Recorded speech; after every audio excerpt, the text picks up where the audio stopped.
जय श्री राम मित्रों।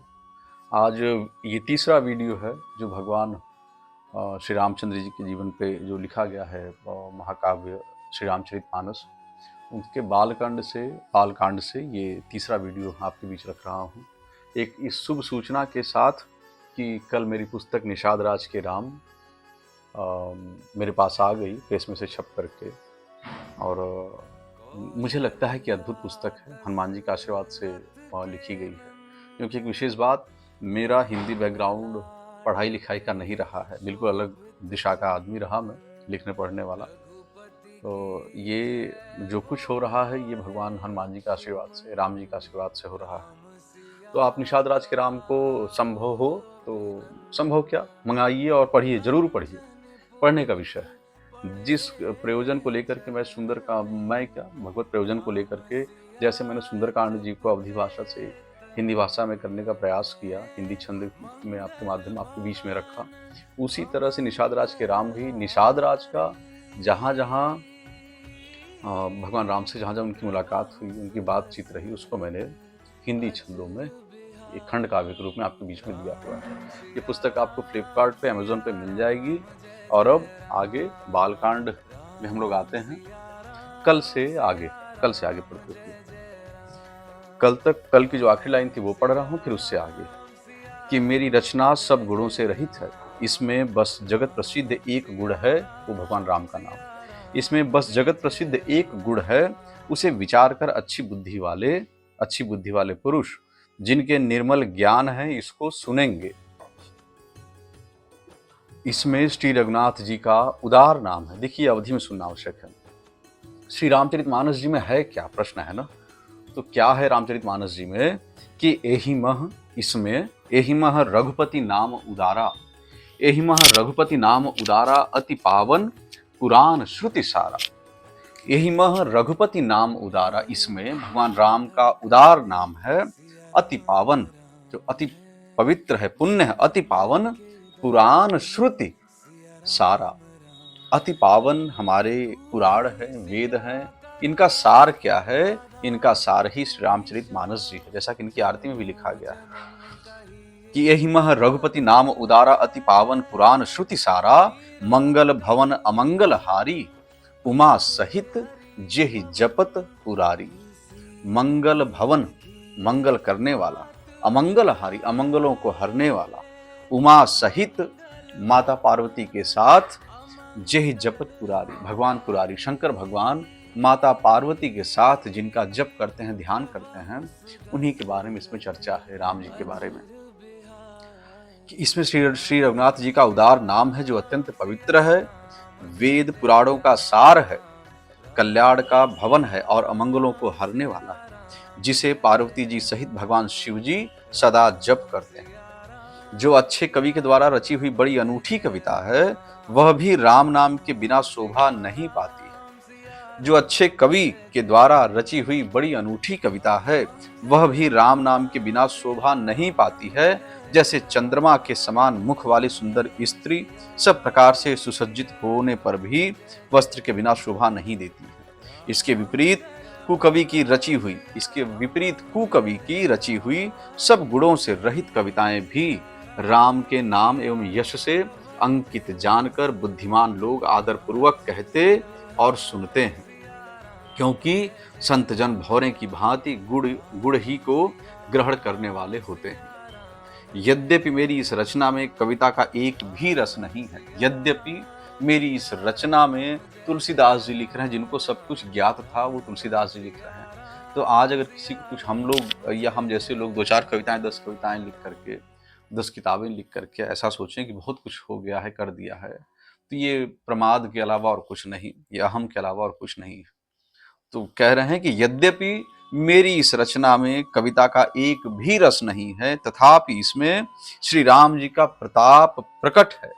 मेरे मन में यही एक भरोसा है, भले संग से भला किसने बड़प्पन नहीं पाया, भले संग से भला किसने बड़प्पन नहीं पाया, धुआं भी अगर संग से सुगंधित होकर। अब देखिए यहाँ किस तरह से प्राकृतिक विज्ञान सुंदर चीजें जुड़ी हुई हैं कि धुआं भी अगर के संग से सुगंधित होकर अपने स्वाभाविक कड़ुएपन को छोड़ देता है, मेरी कविता अवश्य भद्दी है, परंतु इसमें जगत का कल्याण करने वाली राम कथा रूपी उत्तम वस्तु का वर्णन किया गया है।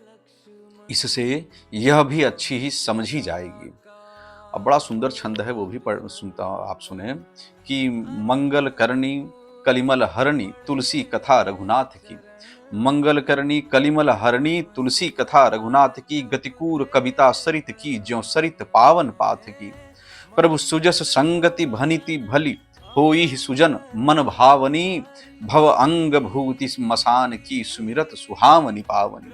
तुलसीदास जी कहते हैं कि श्री रघुनाथ जी की कथा कल्याण करने वाली और कलयुग के पापों को हरने वाली है। मेरी इस भद्दी कविता रूपी नदी की चाल पवित्र जल वाली नदी गंगा जी की चाल की भांति टेढ़ी है। प्रभु श्री रघुनाथ जी के सुंदर यश के संग से यह कविता सुंदर तथा सज्जनों के मन को भाने वाली हो जाएगी। श्मशान की पवित्र राख भी श्री महादेव जी के अंग के संग से सुहावनी लगती है और स्मरण करते ही पवित्र करने वाली होती है। श्री राम जी के यश के संग से मेरी कविता सभी को अत्यंत प्रिय लगेगी, जैसे मलय पर्वत के संग से काष्ठ मात्र चंदन बनकर वंदनीय हो जाता है। फिर क्या कोई काठ की तुच्छता का विचार करता है? श्यामा गौ काली होने पर भी उसका दूध उज्जवल और बहुत गुणकारी होता है। देखिए अद्भुत बात कि श्यामा गौ काली होने पर भी उसका दूध उज्जवल और बहुत गुणकारी होता है, यही समझकर सब लोग उसे पीते हैं। इसी तरह गंवारू भाषा में होने पर भी श्री सीता राम जी के यश को बुद्धिमान लोग बड़े चाव से गाते और सुनते हैं। मणि माणिक और मोती जैसी सुंदर छवि है, वह सांप पर्वत और हाथी के मस्तक पर वैसी शोभा नहीं पाती। राजा के मुकुट और नवयुवती स्त्री के शरीर को पाकर ही ये सब अधिक शोभा को प्राप्त होते हैं। इसी तरह बुद्धिमान लोग क्या कहते हैं कि सुकवि की कविता भी उत्पन्न और कहीं होती है और शोभा अन्यत्र कहीं पाती है।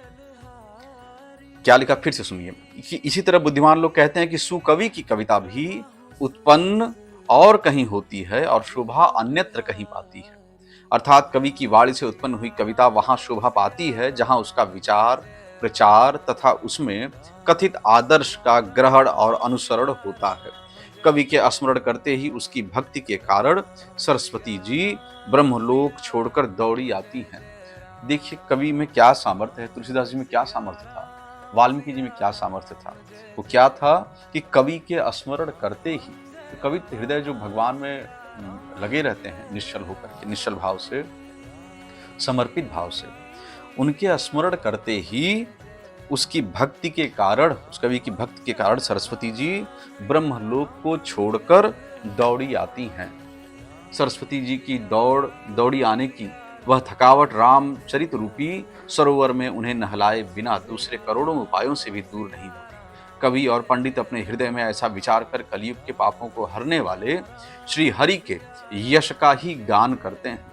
संसारी मनुष्यों का गुणगान करने से सरस्वती जी सिर धुनकर पछताने लगती हैं कि मैं क्यों इसके बुलाने पर आई। बुद्धिमान लोग हृदय को समुद्र, बुद्धि को सीप और सरस्वती को स्वाति नक्षत्र के समान कहते हैं। इसमें यदि श्रेष्ठ विचार रूपी जल बरसता है तो मुक्तामणि के समान सुंदर कविता होती है। उन कविता रूपी मुक्तामणियों को युक्ति से बेधकर फिर रामचरित्र रूपी सुंदर तागे में पिरोकर सज्जन लोग अपने निर्मल हृदय में धारण करते हैं, जिससे अत्यंत अनुराग रूपी शोभा होती है। वे आत्यंतिक प्रेम को प्राप्त होते हैं। जो कराल कलयुग में जन्मे हैं, जिनकी करनी कौवे के समान है और वेश हंस का सा है। बहुत आयत में आपको ये व्यवस्था और ये लाइन इस समय चरितार्थ होती दिखेगी कि जो कराल कलयुग में जन्मे हैं, जिनकी करनी कौवे के समान है और वेश हंस का सा है, जो वेद मार्ग को छोड़कर कुमार्ग पर चलते हैं, जो कपट की मूर्ति और कलयुग के पापों के भाड़े हैं, जो श्री राम जी के भक्त कहलाकर लोगों को ठगते हैं, जो धन लोभ क्रोध और काम के गुलाम हैं और जो धींगा धींगी करने वाले धर्मध्वजी, धर्म की झूठी ध्वजा फहराने वाले दंभी और कपट के धंधों का बोझ ढोने वाले हैं। संसार के ऐसे लोगों में सबसे पहले मेरी गिनती। तुलसीदास जी स्वयं को कह रहे हैं श्रेष्ठता के भाव को त्याग कर ही निश्चल हृदय से, समर्पित हृदय से भगवान राम के जीवन की रचनाओं की शुरुआत हो सकती थी, प्रारंभ हो सकता था। वो यहाँ तुलसीदास जी ने भी चरितार्थ किया। तो अपने आप को श्रेष्ठ मान लेना, श्रेष्ठतम होकर के चलना नाश का मूल हो जाता है। नाश के मूल बीज का जन्मदाता होता है। दास्य भाव, दास्य भक्ति यही है कि हम सबसे अधम, सबसे नीचे हैं भगवान, और तब भगवान स्वीकार लेते हैं। जैसे ज्ञानी भक्त को कहा जाता है कि भगवान ज्ञान बुद्धि दे देते हैं, लेकिन जो भक्त दास्य भाव में होता है उसको भगवान का चरण प्राप्त होता है। तुलसीदास जी उसी भाव में थे कि यदि मैं अपने अवगुणों को कहने लगूं तो कथा बहुत बढ़ जाएगी और मैं पार नहीं पाऊंगा। इससे मैंने बहुत कम अवगुणों का वर्णन किया है, बुद्धिमान लोग थोड़े में ही समझ लेंगे। मेरी अनेकों प्रकार की विनती को समझकर कोई भी इस कथा को सुनकर दोष नहीं देगा। इतने पर भी जो शंका करेंगे वे तो मुझसे भी अधिक मूर्ख और बुद्धि के कंगाल हैं। मैं न तो कवि हूं, न चतुर कहलाता हूं, अपनी बुद्धि के अनुसार श्री राम जी के गुण गाता हूं। कहाँ तो श्री रघुनाथ जी के अपार चरित्र, कहाँ संसार में आसक्त मेरी बुद्धि। इसको अवधि में सुनिए, कितना सुंदर लिखे तुलसीदास जी।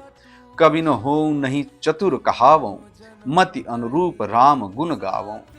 मति अनुरूप, जो उनकी मति कह रही है उस अनुसार। और सत्यवाद की उनकी मति में उस समय भगवान शंकर विराजमान हो गए थे। भगवान शंकर का स्थल आज्ञा चक्र, वहां पे विराजमान थे भगवान शंकर। कवि न हो नहीं चतुर कहावों, मति अनुरूप राम गुण गावों। कह रघुपति के चरित्र अपारा, कह मति मोरी निरत संसारा। मैं न तो कवि हूं, न चतुर कहलाता हूं, अपनी बुद्धि के अनुसार श्री राम जी के गुण गाता हूं। कहाँ तो श्री रघुनाथ जी के अपार चरित्र, कहाँ संसार में आसक्त मेरी बुद्धि। जिस हवा से सुमेरु जैसे पहाड़ उड़ जाते हैं, कहिए तो उसके सामने रूई किस गिनती में है। श्री राम जी की असीम प्रभुता को समझकर कथा रचने में मेरा मन बहुत हिचकता है। सरस्वती जी, शेष जी, शिव जी, सरस्वती जी, शेष जी, शिव जी, ब्रह्मा जी, शास्त्र, वेद और पुराण, ये सब नेति नेति कहकर पार नहीं पाकर ऐसा नहीं कहते हुए सदा जिनका गुणगान किया करते हैं। अपनी बुद्धि से सर्वश्रेष्ठ, सर्व सबल जो सोच आपने, वो सोचने के बाद भी फिर से बुद्धि कहे कि नहीं, इतना ही नहीं, इससे ज्यादा। नेति नेति का ये अर्थ है कि सारद शेष महेश विधि आगम निगम पुराण। सारद शेष महेश विधि आगम निगम पुराण, नेति नेति कही जास गुण करहि निरंतर गान। सब जानता, यद्यपि प्रभु श्री रामचंद्र जी की प्रभुता को सब ऐसी ही जानते हैं, तथापि कहे बिना कोई नहीं रहा। इसमें वेद ने ऐसा कारण बताया है कि भजन का प्रभाव बहुत तरह से कहा गया है, परंतु जिससे जितना बन पड़े उतना भगवान का गुणगान करना चाहिए, क्योंकि भगवान के गुणगान रूपी भजन का प्रभाव बहुत ही अनोखा है। उसका नाना प्रकार से शास्त्रों ने वर्णन किया है। थोड़ा सा भी भगवान का भजन मनुष्य को सहज ही भवसागर से तार देगा।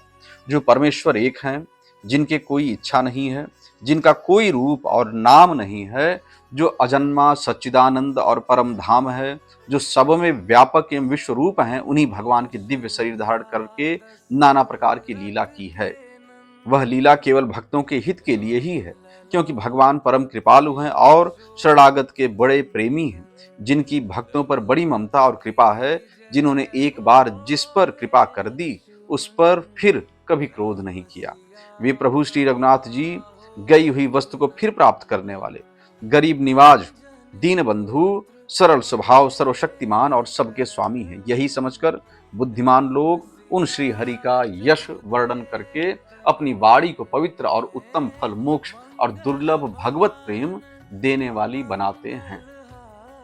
उसी बल से मैं श्री रामचंद्र जी के चरणों में सिर नवाकर श्री रघुनाथ जी के गुणों की कथा कहूंगा। इसी विचार से वाल्मीकि, व्यास आदि, इसी विचार से मुनियों ने पहले हरि की कीर्ति गाई है। भाई, उसी मार्ग पर चलना मेरे लिए सुगम होगा। जो अत्यंत बड़ी श्रेष्ठ नदियां हैं, यदि राजा उन पर पुल बंधा देता है तो अत्यंत छोटी चींटियां भी उन पर चढ़कर बिना ही परिश्रम के पार चली जाती हैं। इसी प्रकार मुनियों के वर्णन के सहारे मैं भी श्री राम चरित्र का वर्णन सहज ही करूंगा। और एक बात देखिए, अभी जो मैंने आपको शुरू में पुस्तक दिखाई, जो तुलसीदास जी ने अभी लिखा हुआ है कि जो अत्यंत बड़ी श्रेष्ठ नदियां हैं, यदि राजा उन पर पुल बंधा देता है तो अत्यंत छोटी चींटियां भी उन पर चढ़कर बिना ही परिश्रम के पार चली जाती हैं। तुलसीदास जी और वाल्मीकि जी और मानस पीयूष जी में इतने उद्धरण भगवान के हैं और इतना कुछ बताया गया है कि वो पढ़ते हुए हम जैसी छोटी चींटियां जो ला रहे हैं वो यही है। हम लोग भी आसानी से उस पुल पे चढ़ करके पार हो रहे हैं। इस प्रकार मन को बल दिखलाकर मैं श्री रघुनाथ जी की सुहावनी कथा की रचना करूंगा। व्यास आदि जो अनेक श्रेष्ठ कवि हो गए हैं, जिन्होंने बड़े आदर से श्री हरि का सुयश वर्णन किया है, मैं उन सब श्रेष्ठ कवियों के चरण कमलों में प्रणाम करता हूँ। वे मेरे सब मनोरथों को पूरा करें।